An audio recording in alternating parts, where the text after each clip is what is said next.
मैं चूंकि रमजान की आमद से कबल ही उम्मी से कह चुका था कि मुझे इस बार रोजा जरूर रखवाइएगा। रमजान के महीने में अभी 15 दिन बाकी थे। आमी ने घर की सफाई शुरू कर दी थी। रोज घर के किसी न किसी हिस्से की सफाई हो रही थी। हम हर साल ये देखा करते हैं। आमी कहती हैं कि ये मुबारक महीना मेहमान बनकर मुसलमानों के पास आता है और बेशुमार फजीलतों और बरकतों का तहफा साथ लाता है। मैं चूंकि रमजान की आमद से कबल ही उम्मी से कह चुका था कि मुझे इस बार रोजा जरूर रखवाइएगा। पहले तो उन्होंने ये कहकर मुझे टालना चाहा कि अभी तुम्हारी उम्र कम है, जरा और बड़े हो जाओ, मगर मेरा इसरार देखकर उन्होंने हामी भर ली। रमजान का चांद नजर आया तो सब घर वालों की खुशी देखने के काबिल थी। खुश तो मैं भी बहुत था कि रमजान की बिहारें देखने को मिल रही हैं।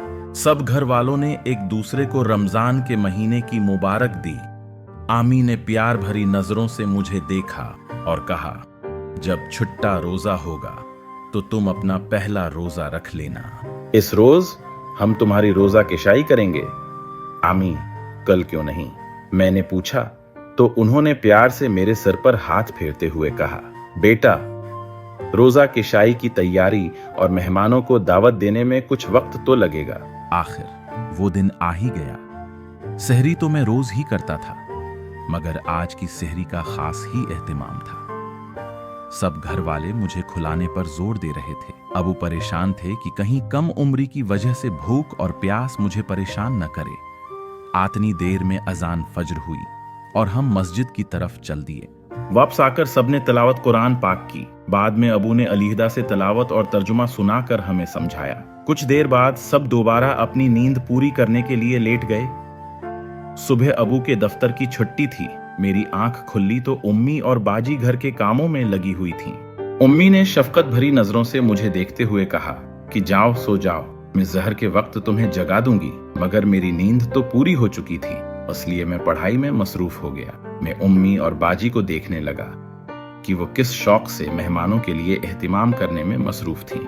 दोपहर के वक्त प्यास और भूख का एहसास हुआ, मगर मैंने रोजे का तसव्वुर करके उसे कोई अहमियत न दी। रोजे के तसव्वुर से ही मेरा दिल बेहद खुश था।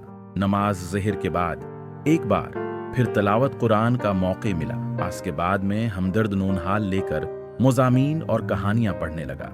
उम्मी और बाजी बावर्ची खाने में अफ्तारी की तैयारी में मसरूफ हो गईं। असर से कुछ देर पहले प्यास ने परेशान किया, मगर मैं इस वक्त टीवी पर रोजे की फजीलत पर बयान सुन रहा था। असर के बाद भूख और प्यास की शिद्दत में इजाफा हुआ। इस वक्त उम्मी बावर्ची खाने में काम से फारिग हो चुकी थी। उन्होंने मुझे बस्तर पर लिटाकर मेरा सिर अपनी गोद में रखा और मेरे सिर पर हाथ फेरने लगे। रोजा इफ्तार का वक्त करीब आ रहा था।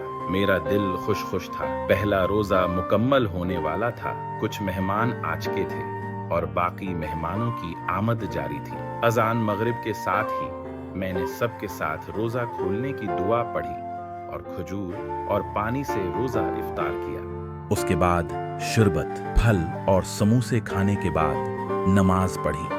रोजा रखकर जो रूहानी खुशी मुझे मिली थी, उसने मेरा शौक और बढ़ा दिया था। मैंने बाकी रोजे रखने का अज़्म कर लिया, क्योंकि अब मैं अपने अंदर रोजा रखने की हिम्मत महसूस कर रहा था।